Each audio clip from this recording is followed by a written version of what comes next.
morning, afternoon, just 12. So for the past 2 days, we have been talking about resilience from a macro perspective. We have been talking about engineering, architecture, and yesterday we have IT presentation. So today, what I'm going to discuss will be how people can become more resilient, how people can have a resilient mindset. Because in the end, all of us will be, what do you call that? All of us will be affected with climate change, disasters, and all of those things. But what is the most important part here is developing a resilient mindset. What does it mean to be resilient? The reason why I'm also here is really to do a, what do you call that, to the part of the business, take a look at resilience from a business perspective. Because we have been taking a look at resilience, disaster resilience, from the point of view of engineering, science, and architecture. Now we have to take a look at the individual level. And also when we talk about businesses, that is what we are doing right now in one of our research projects back in the LSU. How can we make micro, small, and medium enterprises more resilient? Because usually for big companies, they are required to present a business continuity plan. But for small, micro enterprises, usually they don't even have any plan. So how can you make them more resilient? How can you make them, what do you call that, face the challenges of disaster and climate change? So this is a topic that I'm going to discuss today. We are now going to focus on the person. So a while ago, Dr. Burse was also talking about the importance of the social sciences. So although I'm not from psychology, we have been studying entrepreneurial mindset as a way to make people more resilient. So the focus is more than education, more than experience. A person's level of resilience will determine who succeeds or fails. But what then is resilience? What do we mean by individual level resilience? What is personal resilience? So this has been studied by the Harvard Business School for more than 20 years now. They have been studying individual level resilience and how can it impact organizational level resilience. We also have studies on organizational level resilience and how it impacts individuals. For us here, for most of us here from the academy, how do we measure organizational resilience? Has somebody talked about organizational resilience? Not yet. It's a research project that we can also do in the future. How do we measure? How do we, although for schools, for businesses, we already have business continuity plans. But as we all know, that is just a minimum. A business continuity plan is not equivalent to organizational resilience. So it's something that we can take a look at and that we can work with UPRI and the other people here, especially in the academe, since our topic's about academic, the role of the academe in strengthening resilience.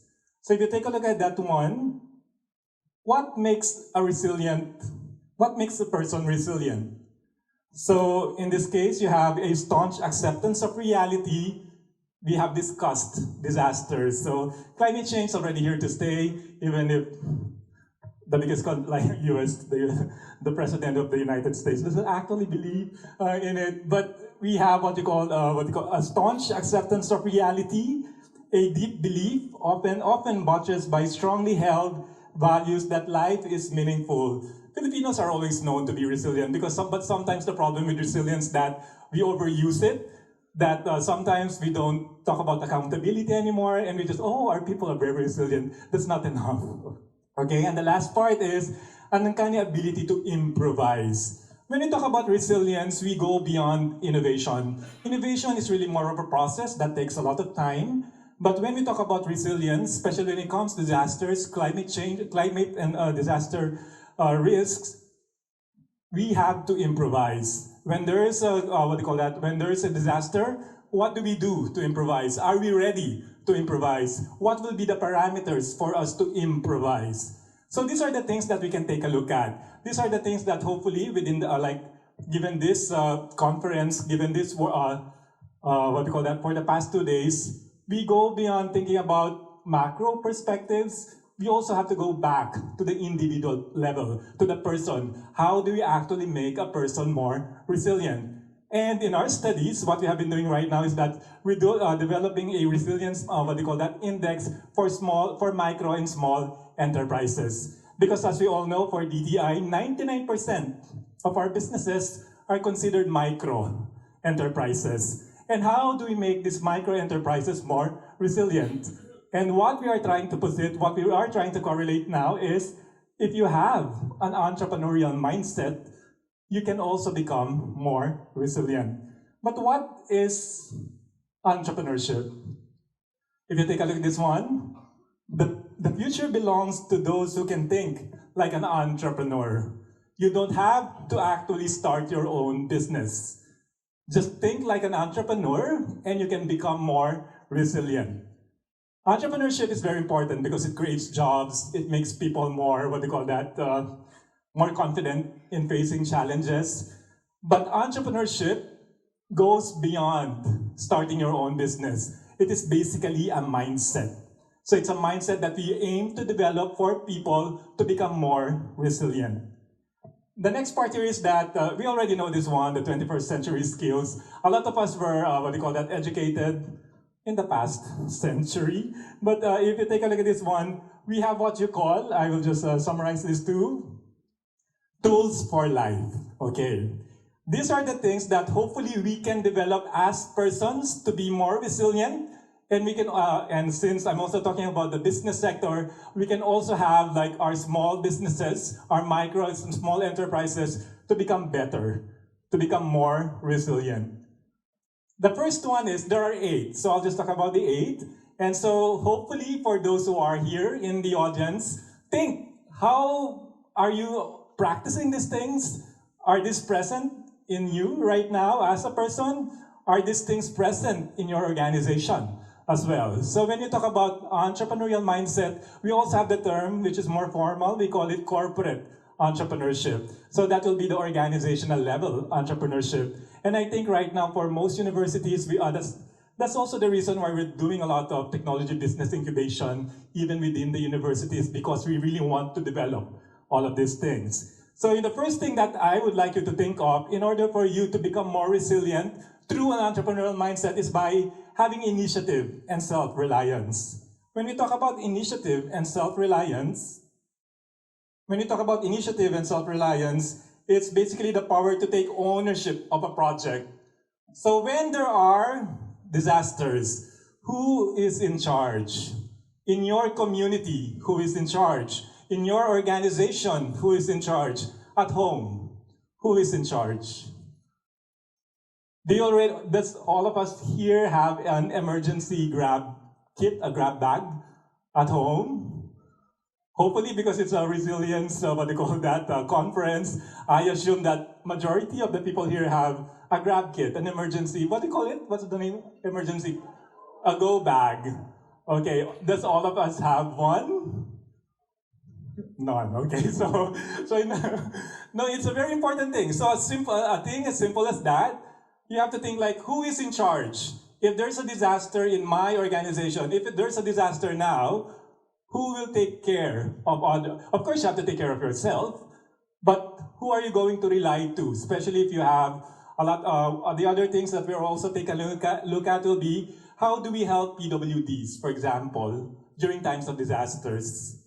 Because in the Philippines, of course, we already are thinking of a lot of things. How can we take care of others? Who will be, do you have the initiative? So I expect people here at least would have the initiative to do, to be, when there's a disaster, that they would help out and start all of these things. So that's the mindset that hopefully would make us more resilient. The next one is to become flexible and adaptable. We have the term, you've heard of VUCA, right? The organization right now we are the environment that we are in right now is VUCA. I did this with UPU like a couple of months back. We're in an environment which is volatile, uncertain, complex, and ambiguous. So that's the environment that we are in right now. It is again taken from the military. Again, it's a term in business that we often use right now. So when we talk about the environment of business, but as you can see, it can be applied to the environment that we are in right now. Everything is VUCA. Everything is volatile. Everything is uncertain. Everything is complex and ambiguous. Whether you have organizations or people, people are basically VUCA. But one of the things that would answer a VUCA environment is to have flexibility and adaptability. How often do you actually change? Or for example, here for us, lifelong learning, or like new things that are related to, what do you call that? To resilience, to climate change, disasters. This is the reason why we're all also here, to become more flexible, to know more, and we basically apply all of these things in a very VUCA world. The next part is, in order for you to have to become more resilient through an entrepreneurial mindset is communication and collaboration. The reason why we are here is basically to get to have a bigger network, and I'm very glad that I am with Dincel because we have been working with the with PPSC for the past 4 years now. At least 3 years. And then it's basically, we just started with a simple communication. We had Sir Eric there emailing me and talking about, okay, we're doing something on humanitarian logistics. So this is the reason why for us, we make the most out of these networks, or even if we don't know them, we have email, we communicate, and then basically collaborate. The next part that would hopefully increase our resilience through the entrepreneurial mindset will be creativity and innovation. Creativity goes beyond, of course, the arts, the creative industries. In this case, when we innovate, we also have to differentiate innovation with improvisation in times of disasters. We have colleagues who have been studying improvisation during times of disasters. When you improvise, you are within a certain parameter. You are within certain constraints. But when we innovate, innovation would be more of, I believe, more in Kaizen. For those who know what Kaizen is, in ISO, it is continual improvement. It means these are improvements which are incremental. A lot of people don't like changes like really, really quickly. If I implement a new policy, by tomorrow, people will not even follow what I would like to do. So when we talk about resilience, when we talk about changes, it will be better that we do it incrementally for when we have plans. But of course, don't forget that we also have to learn how to improvise during certain periods, like times of disasters. The next one is how can we become more critical and good problem solvers. The capacity here is to apply high-level process-oriented thinking. So whether you are in business, whether at home, whether in your organization, this would make you more resilient. How do you think of all of these things? How do you become more critical? What exercises should you do to become more critical? Of course, most of us here are no longer in school, but usually in school we give tests and all of those things. But how do we apply this one? How do we become more critical? So in this case, it's really more learning. Again, for me, it will be more lifelong learning. Another part that is very important to develop to become more resilient through an entrepreneurial mindset is by having a good future orientation. In business, a lot of businesses fail because they only think of the short term. They would make money now, but then they would not think about sustainability. So for future orientation, when we talk about resilience, all of our programs, they can be very expensive. But then you always have to think, okay, it might be expensive now, but then it will be very important in the future. That's what we mean by future orientation. All of the things, if you just take a look at the bottom line, for example, for us in business, if you take a look at the investments that we do, for example, for architecture, for engineering, they are very, very expensive. But in the end, you have to think about the long term. It might be expensive now, but it will be very, very helpful in the future. The next part will be having opportunity, okay, the ability to recognize opportunities. When you start a business, you always want to take a look at, okay, the first thing that you would think of is like, will I make money? Of course, that's the first thing that you have to think about. Okay, but how does this apply to, for example, in disasters? During the time of Yolanda, you remember, we have right now, after times of disasters, we also have what we call disaster entrepreneurship. There will be certain businesses that would sprung up out of disasters? Or like, of course, you have volunteer organizations, but then what kind of businesses would, what do you call that, prosper during times of disasters? For example, if you sell, what do you call it, generators, okay, water purifiers, and all of those things. So these are opportunities that you can think of that would make you more resilient. The next one is comfort with risk. In order for you to become more resilient, you have to be very open that risk is always part. Risk is always there. We cannot remove risk. But what we do is basically we calculate the risks. That's why we do all of these engineering preparations, architectural, what do you call that, innovations, in order to face. The world is changing. So that's really quite obvious. But for us, in order for us to become more resilient, we have to be very comfortable that there would always be risk in whatever we do. Those are the 8 entrepreneurial mindset that hopefully would make us more resilient. This is what we're doing right now. In our study, we're taking a look at individual level resilience, the improvement of strengthening individual level resilience by developing these particular mindsets. Of course, there are many other ways to become more resilient. Okay, but these are right now what we are trying to prove. And I don't know if you've heard of this as well. Again, it's from positive psychology. We have what you call the growth mindset. So that if you've heard of the growth mindset, what does it focus on? It focuses on like even failures are normal. Okay, so it just means like moving on, just like with your love lives or the lack of. Okay, so what's important is the growth mindset as a good mindset in order for you to become more resilient. There's a very good book on this one, on the growth mindset by Dr. Dweck. So it's something that you can take a look at as well.